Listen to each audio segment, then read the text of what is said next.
Good morning, dear students. Today we are going to start a new topic that is variables in Python. What is the meaning of variable?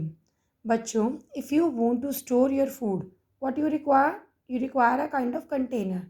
Same as if you want to store your values, you require kind of variables. That is the basic need of your variables in any language.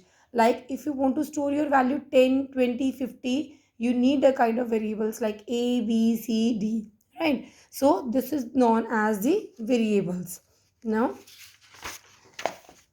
to store your variables, you need a assignment operator. This is an assignment operator. The equals to sign is known as the assignment operator. Suppose you want to store the value 10 in variable a. So you will write it as a equals to 10, b equals to 20, c equals to a plus b. Right. So these are the values, and you can say these are the variables in which we are storing the values. Now we are having some rules to write our variable names. Bachcho, if you want to write the variable in any computation language, you need to follow one thing, that your variable name always starts with your alphabets, not with the any numeric value. Okay, you can start your variable names with either alphabets or with the underscore. Suppose you want to write down Vandana Gautam, roll number 123, so you will write it as Vandana 123, not 123 Vandana. Okay, because if you will start the variable name with the number, it will be rejected by your interpreter. Okay, the next one is a Python keywords cannot be used as a variable name. What is the meaning of the keywords? Keywords means the small words that we have to use in any computation language, like print, int, else, if, do, while. So many words we are having as a keywords. That is not allowed again. Next is digits are not allowed before your values, before your characters. Okay, and then last one is the spaces is also not allowed. What is the meaning of spaces? Like I just want to write down my name as Vandana space Gautam, so it will be declined by your language. You need to write it as Vandana, and in the continuity order you have to write down Vandana Gautam. No need to write down any space. Or one more thing you can do, Vandana underscore Gautam. These are the two methods to write down the name with the space in your variable. Otherwise, it will be declined by your computation language. Now you can see here we are having some very valid variables like class, employee underscore, this is known as underscore, code, total salary in the continuity order, mean value in the continuity order, again balance underscore fee. Now you can see age 1980. The numbers are written after the alphabets, not the before the alphabets. Okay, but we are having some invalid. You can see here employee space code, space are not allowed.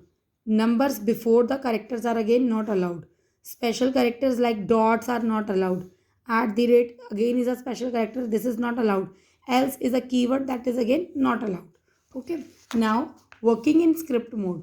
What is the meaning of it? Means how we have to do the working in script mode. So first of all, you need to write down, you just need to open file tab, and in the file tab you have to write down your program.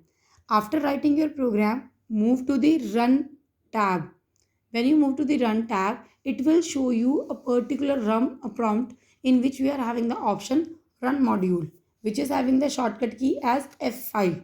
So you now you want to run your program. After saving it, you need to run it. When you click on the run, it will show you the run module. The shortcut key of it is as F5. Now you just have to press F5 or click on the run module. It will give you the desired result. So this is your script mode. Now move to the next topic, data type. What is data type? Data type means which kind of the data we are storing. As per the example that is given here, suppose you have planned a holiday trip during the vacations and you have to book the tickets for your family members. The first action that you need to take is to fill a form to get the reservation done, where you need to give your required details like train number, date of the journey, name, age, etc. Here every piece of the data that you enter is of the specific type, as your name is a string type, age is a number type, and date of journey is the date type. Similarly in Python बच्चों, means the example is same as that. If you just want to store your name, you need a group of characters over there, you need a name over there, uh, or you can just store 1 2 3 as your name. No na, because bachcho, this is the basically data type. Means if you just want to save the characters value, we need to a kind of character data type. If we just want to store the numeric value, we need an integer data type, right? So we are having three types of the data types in Python language. First is integer, you can write it as int, that is, this is known as a keyword. Okay, long integer, or you can write it as a long int, and the boolean, you can write it as bool.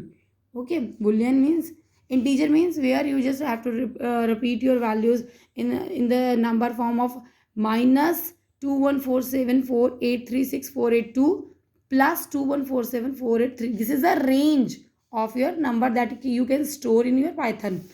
Long integer means this is a basically beyond your normal integer value. And the boolean means it will give you the result in the form of true or false, means it will show you the result as either 0 or 1. 0 is for false and 1 is for true, right? Now float means the decimal values. Float means the decimal value, means you can say the fractional part. String means the names like my name, hello, these are the string types, right? So these all are the data types that we have to use in a Python language. Now what is input function? Input function is used to accept the value for a variable from the user. To input integer and the float value, we can use the int or float along with the input. Okay, means input basically used to accept your values. Whatever the value you want to give na, it will accepted by your Python language. And whenever it will process the your complete input value, it will show you in the total result as the output. So you can see whatever the values we want to show you, we want to show the input value will show us the same value, right? Suppose we just want to write down a is equals to input, enter the first value, so input will show you the result as 200. Whatever the value you want to write, you can write according to your choice. Okay, but you no need to do all the programs, because this will not come in your exam. You need to just do the first program only. Okay, next is features of the print function. What is the use of the print function? Basically, print function is used to print, or you can say the display your message. Whatever the message you want to write, it will show by your print message function. Okay, so it convert the message or an object into a string. It can have multiple parameters. It supports the multiple escape sequence to format the output like /n, /t and /r. Now operators, using separators with printf function. So using quotes, commas, these are the separators that we can use in a particular string language to separate our values. Now you can see here I am just specifying the values as a equals to 10, b is equals to 20, c equals to 100. So when I just want to write down print a comma b comma c, it means I just want to put I want to print all these three values. So commas are the separators that we can use in a Python language to print the multiple function values. Only one program you can write, only one program, one or two program you just have to read. Rest you can no need to do, because this will not come in your exams, right? Thank you students, and have a nice day.